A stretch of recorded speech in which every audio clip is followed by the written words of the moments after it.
आज के इस वीडियो में मैं बात करूंगा शाहजहां को लेकर के इतिहास। जिस प्रकार से मैं अपने इस चैनल पर अलग अलग प्रकार के इतिहास के, धर्म, आध्यात्मिक इतिहास और धार्मिक यात्राओं के कई प्रकार के जो वीडियोस मैं इसमें डालता रहता हूं, तो उसमें से एक आज ये जो कड़ी है वो ये है कि जो हमारे देश के लिए, यानी कि हमारे जो मुग़ल काल का जो एक बादशाह रहा है वो शाहजहां रहा है। और उसके बारे में कहा जाता है कि उसने ताजमहल का निर्माण करवाया, उसने लाल किले का निर्माण करवाया, उसने दिल्ली की जामा मस्जिद का निर्माण करवाया, और उसने जहाँ जहाँ भी वो गया है अपनी यात्राओं में, जहाँ भी युद्ध लड़े हैं, जहाँ भी युद्ध जीते हैं, जिस शहर में भी गया, जिस गांव में भी गया, जिस गली में भी गया, उसके बारे में यही माना जाता है कि उसने कई मतलब असंख्य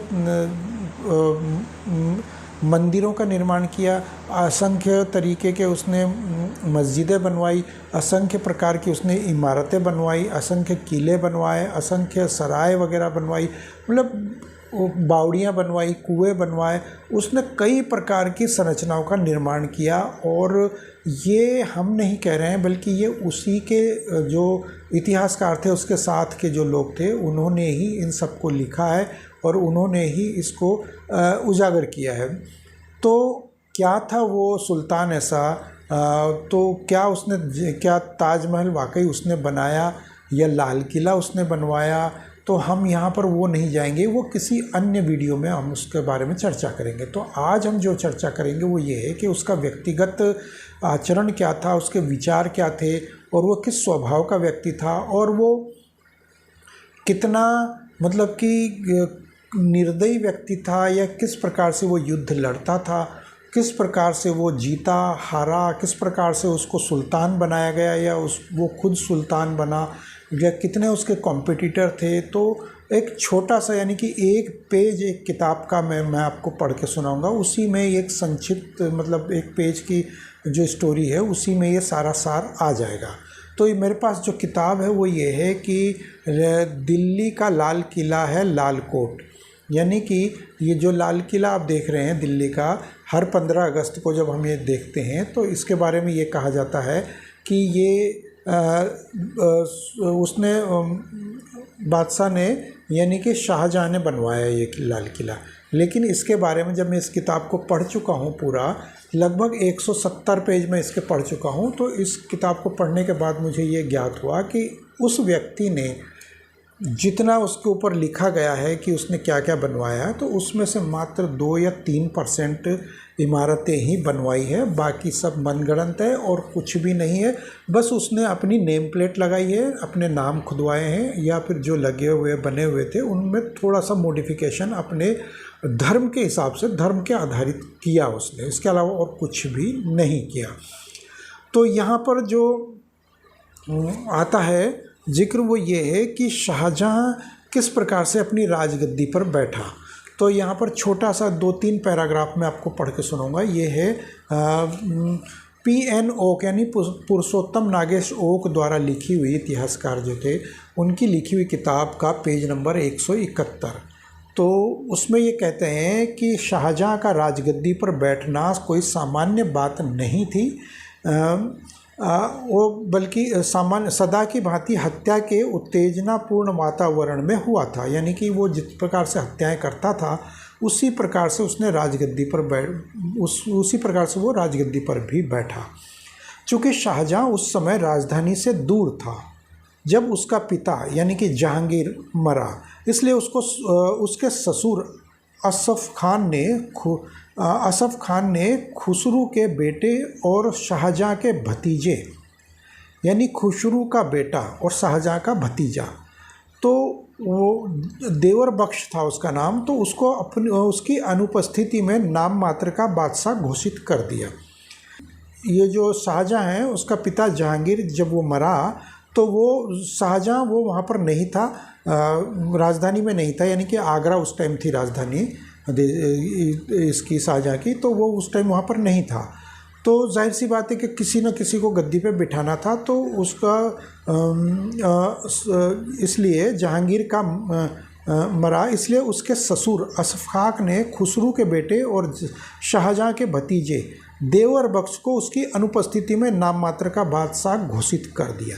लाहौर में विधवा नूरजहाँ ने, अब उसकी विधवा जो थी वो नूरजहाँ, जो उसकी विधवा यानी कि जहांगीर की बीवी, तो उसकी 20वीं बीवी थी और 20 विवाह उसने किए थे और उसकी 20वीं और आखिरी बीवी थी वो।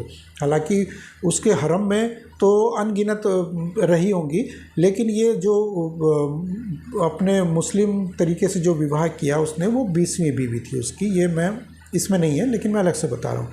तो लाहौर में विधवा नूरजहाँ ने अपने चापलूस शहरयार को बादशाह घोषित कर दिया।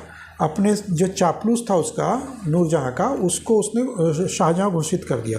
अब क्या हुआ कि दोनों के अब जो होना था वो यही हुआ कि उधर शाहजहाँ जो है इसकी लालसा लगाए बैठा हुआ था और इधर शहरयार को घोषित कर दिया। तो दोनों प्रतिस्पर्धी उम्मीदवारों की सेनाएं लाहौर से करीब 6 मील दूर एक स्थान पर आकर भिड़ गई। दोनों की सेनाएं, एक शाहजहाँ की और एक शहरयार की, तो ये दोनों सेनाएं आपस में भिड़ गई और जो पराजित शहरयार, यानी कि शहरयार उसमें पराजित हो गया, तो शहरयार पराजित हो गया, तो शहरयार को हरम से घसीट कर लाया गया। शहरयार को शाहजहाँ ने जो है घसीट कर अपने पास बुलवाया और 3 दिन बाद उसकी आंखें फोड़ दी, उसकी आंखें फुड़वा दी। और शाहजादा दानियाल के बेटे, 2 बेटे, और शाहजादा दानियाल के 2 अन्य जो शाहजहाँ था, जो अन्य जो मतलब जो थे उसके भाई वगैरह जो भी थे, कॉम्पिटिटर जो भी थे, तो दानियाल के 2 छोटे बच्चे यानी कि ताही मुरार और होशंग को भी काल कोठरियों में धकेल कर बंद करवा दिया उसने। शाहजहाँ ने गद्दी पर बैठ गया वो। तो शाहजहाँ ने अपने ससुर को आदेश दिया कि कठपुतली बादशाह, यानी कि जो कठपुतली बादशाह बैठा हुआ था, देवबख्श सिंह सहित उसके सभी प्रतिद्वंदियों को जान से मार डाला जाए। यानी कि उसकी अनुपस्थिति में जो उसका कार्यभार संभाल रहा था, वो सिर्फ कार्यभार संभालने के लिए वो बैठाया गया था उसको कठपुतली के तौर पर, कि जब तक बादशाह नहीं है, शाहजहाँ नहीं है यहाँ पर आगरा में, तब तक बिठा दिया जाए। तो भी उस व्यक्ति को भी उसने मरवा दिया ताकि उसको आगे कहीं लालच ना आ जाए, ये इस चक्कर में उसको बिल्कुल ही मरवा दिया। शाहजहाँ ने अपने ससुर को आदेश दिया कि कठपुतली बादशाह देवर बख्श सहित उसके सभी प्रतिद्वंदियों को जान से मार डाला जाए। इस प्रकार की हत्याओं के मदोन्मत्त वातावरण में शाहजहाँ आगरा में 6 फरवरी सन 1628 ईस्वी को राजगद्दी पर बैठा था।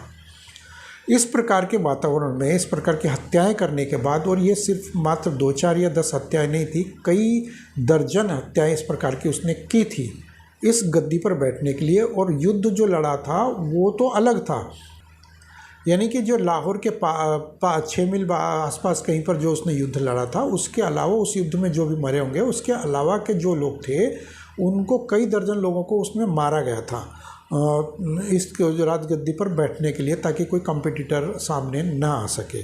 तो 6 फरवरी सन 1628 ईस्वी को जो शाहजहाँ वो राजगद्दी पर बैठा था।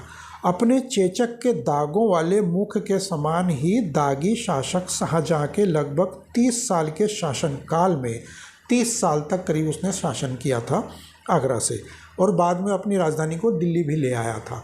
तो वो कहा जाता है कि वो दिल्ली का लाल किला उसने बनवाया, लेकिन वो लाल किला तो 1058 ईस्वी का बना हुआ जो है, बल्कि उससे भी पहले यहाँ पर किला होता था। वो अंदर का जो परिसर, जो दिल्ली की जो हम दीवार जो देखते हैं, ये जो दीवार हम देखते हैं, परकोटा जो हम देखते हैं, उसके अलावा जो अंदर जो बना हुआ किला है या जो बना हुआ है वो आलीशान महल, वो उससे भी पहले का बना हुआ था।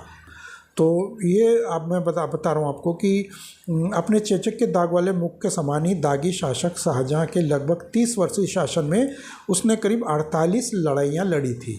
यानी कि अगर हम इसको 30 साल में 48 लड़ाइयाँ लड़ी, तो यानी कि करीब 1 से 1.5 लड़ाई हर साल वो लड़ता रहा।